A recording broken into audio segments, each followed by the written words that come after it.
What's up guys, we're going to learn about hip impingement today, and basically this means that when your hip is flexed there's a pain on the top of the front of the hip, and for some people this means that they can't go deep into squat, or it means that perhaps when they're doing certain exercises like glute bridge, things hurt in a joint pain kind of way that will stop them doing functional movements. Then you can't train as hard as you like, then you can't build strength and muscle. We've got some real issues there. So what is hip impingement and how can we fix it? So when we're squatting, deadlifting, even sitting around at work, our hips and our hip flexors, glutes, all the muscles in and around that area get tighter and tighter, causing the hip joint to seize up, which can cause excess bone growth on top of the hip, impinging the joint and causing pain in the front of the groin and also at the back. So, how do we know if we've got a hip impingement? One way to tell is to do a hip flexion test. What we're going to do is lay down on the floor. Matt's going to bring up his knee, place his hands either side of his knee and pull it in towards his chest. Now, if he's got any pain at the front of his groin here, that's a sign we might have a hip impingement. The other way we can tell, put down your knee, is to try it with the other leg. So bring your other knee up and pull that in towards your chest. If there's a major difference between the two knees and how far we can get them up towards your chest, that's another sign that we might have a hip impingement. Here's how to sort it out. So we're going to go on all fours and we're going to mobilize the hip. So we're going to do his right hip here.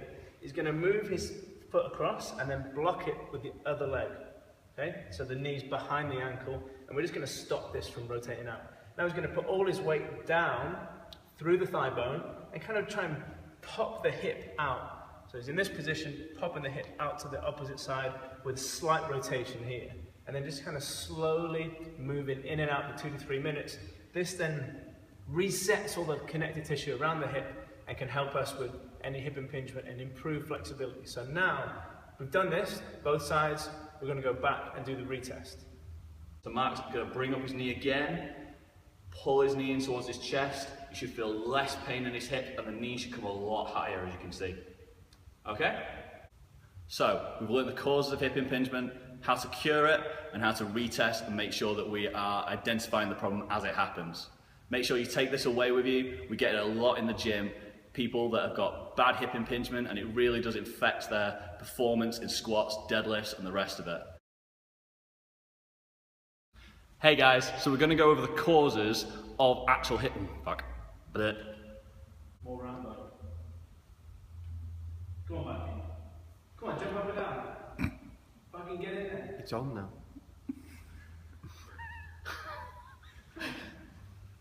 He just drives me mad. Right. Breathe. Isn't it hard to do video? It is when you keep interrupting. For the bloopers. Bloopers. Hey, well you're on, loser. Crack on. It then starts to... Can you lift your legs up? I was going to say, what? I'm going to get Do you know the one thing I'm really glad at? I don't have a hip impingement problem. Everything else is wrong. Hip impingement, fine. We might have a hip impingement. Oh, yeah. It's fine. No, don't worry. Stay there. You're just rolling out a shot. So fucking funny.